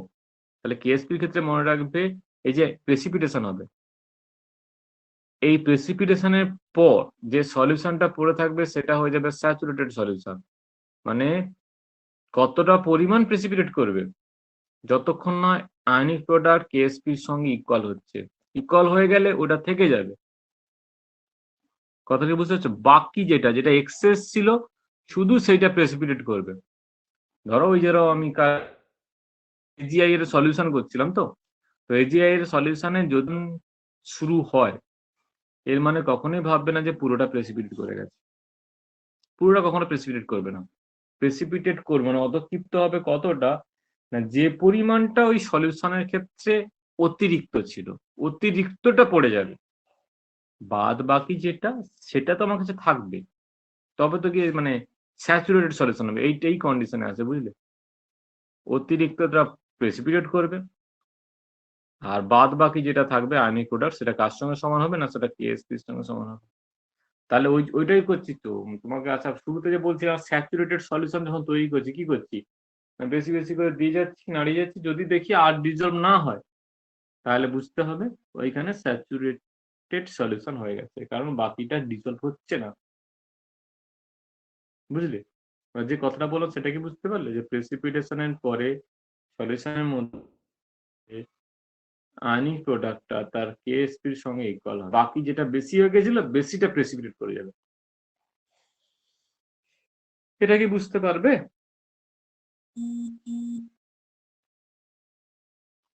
হ্যালো? হ্যাঁ স্যার। আর তো সেরকম কিছু নেই। তোমরা একটা কাজ করবে, এখানে কমপ্লিট হয়ে যাবে, এখানে আর কিছু জিনিস নেই। আচ্ছা এখানে কি দিয়েছে? আচ্ছা আচ্ছা সলিবিলিটি প্রোডাক্টের ইউজ করা হচ্ছে কোথায়? আচ্ছা ইউজ অ্যাপ্লিকেশন দিয়ে রেখেছে। অ্যাপ্লিকেশন গুলো করা হয়েছে যখন গ্রুপ সেপারেশন হবে। গ্রুপ সেপারেশন বলতে কি জিনিসটা? তো তোমার যখন মানে দুটো লবণ মানে দুটো সল্টের সল্টকে তোমাকে মিশিয়ে দিয়ে বলবে এদেরকে করে বলো যে এদের অ্যাসিড রেডিক্যাল কি আছে, বেসিক রেডিক্যাল কি আছে। রেডিক্যাল বলতে যেগুলো আমাদের কাছে ক্যাটায়ন গুলো যখন আমরা ক্যাটায়নের টেস্ট করতে যাচ্ছি, তো ক্যাটায়নের টেস্ট করতে গেলে আর কি, তো ক্যাটায়ন গুলোকে যখন সেপারেট করতে হবে, ক্যাটায়ন হচ্ছে ধরো কপার 2+ আছে, অ্যালুমিনিয়াম আছে, এক্ষেত্রে যখন টেস্ট করতে যাবে তখন গ্রুপ সেপারেশন করতে হবে। তো সেই গ্রুপ সেপারেশনের ক্ষেত্রে কি আছে না, কিছু জনকে হাইড্রোক্সাইড হিসাবে প্রেসিপিটেট করে নেওয়া হয়, কাউকে তার সালফাইড করা হয়, যেমন কপারকে তার কপারের সালফাইড করা হয় কি দিয়ে না, কপারের মধ্যে দিয়ে H2S গ্যাসকে পাস করে দেওয়া হয়। বুঝলে? শোনো, কপারের একটা কনসেন্ট্রেশন ওই সলিউশনের মধ্যে ছিল, যখন আমি সলিউশন রেডি করেছি, তো সেটা ওই মুহূর্তে হয়তো স্যাচুরেটেড আছে কিনা বলতে পারবো না, আনস্যাচুরেটেড, বেশিরভাগ আনস্যাচুরেটেড, আমি তো কম দিয়েছি বেশি দিয়েছি আমি তো জানি না, আমার কতটা দিয়েছে, তো বেশিরভাগ ক্ষেত্রে তো আনস্যাচুরেটেড আছে। তাহলে সালফার কনসেন্ট্রেশন আছে, সালফার কনসেন্ট্রেশন ধরো কপার 2 এর প্লাসের কনসেন্ট্রেশনটা, কিন্তু কেএসপিটা কার উপরে ডিপেন্ড করে না, ধরো কেএসপি অপর যদি দেখি কেএসপি সিউ এস, মানে তোমার হচ্ছে কপারের সালফাইডের যে কেএসপি, সেটা তো ডিপেন্ড করছে কপার 2+ এর কনসেন্ট্রেশন আর সালফাইডের কনসেন্ট্রেশন। আমি বাইরে থেকে কি করব না, বাইরে থেকে S2- কে বেশি বেশি পরিমাণে যোগ করব, কার থ্রু দিয়ে না, এই যে H2S আছে না এর মধ্যে যে হাইড্রোজেন সালফাইড, তো H2S কে এর মধ্যে এই কপার 2+ সলিউশনের মধ্যে H2S গ্যাস চালনা করবো। H2S এর যে সালফাইড আছে ওই সালফাইডটা এখানে এন্টার করবে, করতে করতে যখনই এর গুণফলটা CuSS যে কেএসপি আছে কেএসপি ক্রস করে যাবে, তখনই কি হবে না কপার 2+ প্রেসিপিটেট করে যাবে। এবার আমি অনেকক্ষণ ধরে এটাকে চালানো কি হবে, কমপ্লিটলি কপার 2+ প্রেসিপিটেট করে, কপার 2+ সাবটা ব্ল্যাক কালারের। এবারে আয়রন আছে, আয়রনকে গ্রুপ সেপারেশনের সময় আয়রনকে আয়রনের হাইড্রোক্সাইড ব্রাউন কালারের হাইড্রোক্সাইড হবে, প্রেসিপিটেট করে নেওয়া হয়। বুঝলি? গ্রুপ সেপারেশন যখন করা হয় যে সেই মুহূর্তে কি করা হয় না, এদেরকে সেপারেট করে নেওয়া হয়। বুঝলি? সেপারেট করার প্রসেস হচ্ছে এরকম, যেগুলো স্বল্প দ্রাব্য লবণ তাদেরকে কি করতে হয় না, তাদের কেএসপি তো ফিক্স আছে, তাদের আয়নিক প্রোডাক্টটা বাড়াতে হবে। কপার 2+ কে সালফাইড পাস করালে কপার সালফাইডের আয়নিক প্রোডাক্টটা বেড়ে যাবে, যখনই কেএসপির উপর থেকে ক্রস করে যাবে তখনই প্রেসিপিটেট করবে। ক্যাডমিয়াম Cd2+ এর তাকে এরকম করে প্রেসিপিটেট করা হয়। ক্যাডমিয়াম সালফাইডের ক্ষেত্রে এটা হয় মানে ইয়েলো কালার হয়, বুঝলে? ইয়েলো কালারে ক্যাডমিয়াম সালফাইড প্রেসিপিটেট করে। আর একটা জায়গা আর আয়রনের ক্ষেত্রে আয়রন গুলোকে ধরো করে প্রেসিপিটেট করা হয়। আয়রনের হাইড্রোক্সাইডটা যেরকম সুন্দর একটা কালার আছে, যে ব্রাউন ডিফারেন্ট একটা ইন্ডিস কালার আছে, কি বলছি যেন, হাইড্রোক্সাইড আছে, ওখানে হাইড্রোক্সাইড হিসেবে প্রেসিপিটেট করা হয়, তাই জন্য ওখানে কি দেওয়া হয়, এক্সেস পরিমাণ হচ্ছে অ্যামোনিয়াম হাইড্রোক্সাইড হয়, NH4OH সাপ্লাই করা হয়। NH4OH কি করে না, এতে OH- এর সাপ্লাইং এজেন্ট হিসেবে কাজ করে, OH- এর কনসেন্ট্রেশনটা বাড়ায়। তোমার মেটাল আয়ন যা আছে আছে, তুমি তো মেটাল আয়ন যোগ করতে পারো নি, আর তোমাকে একটাই উপায়, সেটা হচ্ছে OH- থেকে বাড়িয়ে যেতে হবে। OH- বাড়ালে কি হয় না, যদি আয়রন থাকে তাহলে আয়রন হাইড্রোক্সাইড হয়ে গিয়ে ওটা তোমার মানে আয়রন যদি আয়ন থাকে আর কি, তাহলে ওটা কি হবে না, আয়রন হাইড্রোক্সাইড হয়ে গিয়ে প্রেসিপিটেট করে যাবে। কপারের ক্ষেত্রেও কপারের প্রেসিপিটেশন হয়, কপারের ক্ষেত্রে কপারের হাইড্রোক্সাইড হয় মানে CuOH এর হোল 2 হয়, যেটার বেশিরভাগ কালার অ্যাকচুয়ালি কিন্তু হচ্ছে নীল সাদা কালার হয়। হ্যাঁ, মানে আমাদের রাজ্যের যে কালার নীল সাদা কালার হয়, সাদা কালারে অ্যাকচুয়ালি প্রেসিপিটেশন হয়। এবারে ওখানে যেহেতু NH4OH দিচ্ছি, এক্সেস পরিমাণ NH4OH দিলে পরে যদি ওটা আবার ডিজলভ হয়ে যায়, তো এই জিনিসগুলো তো প্র্যাকটিক্যালি হয়ে যেত, তো এখানে তো হয়নি। তো তুমি ওই এ আছে কি বলে ওটা, আমাদের এই যেখানে ইউটিউব আছে, ইউটিউবে গিয়ে তুমি দেখে নিতে পারো, বুঝলে? এই কপার 2+ এর সঙ্গে কপার 2+ ট্রিটেড উইথ NH4OH, বুঝছে? দেখবে প্রথমে কপারের হাইড্রোক্সাইডের প্রেসিপিটেশন হবে, যেটা কিনা নীল সাদা। পরে এক্সেস পরিমাণ NH4OH দিলে ওটা ডিজলভ হয়ে যাবে। ডিজলভ হয়ে গিয়ে কি করবে না, CuNH3 কি দিচ্ছি ওখানে যেন, CuSO4 ছিল, হোল 4, বাইরে থাকবে SO4 2- আয়ন। ঠিক আছে, এই কমপ্লেক্স আয়ন ফর্মেশন করে ওটা ডিজলভ হয়ে যাবে। ডিজলভ হয়ে গিয়ে সলিউশনের কালার আসবে একটা ডিপ ব্লু, নীল সাদা কালারের অধক্ষেপ ছিল, একবারে জমে গেছিল, সেই জায়গাটা ডিজলভ হয়ে গিয়ে কি হবে না, ব্লু কালারের সলিউশন তৈরি করবে, বুঝলে? এই যে জিনিসগুলো বলছি, ধরো গ্রুপ সেপারেশন তুমি ভিডিও লিঙ্ক পাবে কিনা জানি না, দেখতে পারো, মানে কেউ যদি ল্যাবের মধ্যে কাজ করে থাকে দেখতে পারবে। গ্রুপ 2 যারা আছে, গ্রুপ 2 এদেরকে আজ ওই যে সালফাইড হিসাবে প্রেসিপিটেট করা হয়। হুম,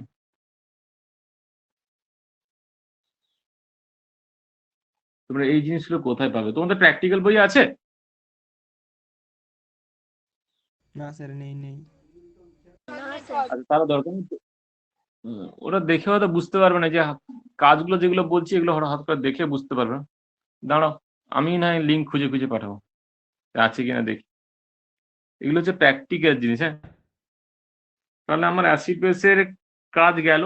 এখানে অ্যাপ্লিকেশন প্রোডাক্ট আছে, দেখবে এই জিনিসগুলি বক্তব্য রাখা আছে, পড়ে মানে পড়ে নিতে হবে আর কি, কিছু করার নেই। মানে প্র্যাকটিক্যাল হলে এটা অনেক ইজিলি তুমি বলে দিতে পারতে, সেই জায়গাটা নেই।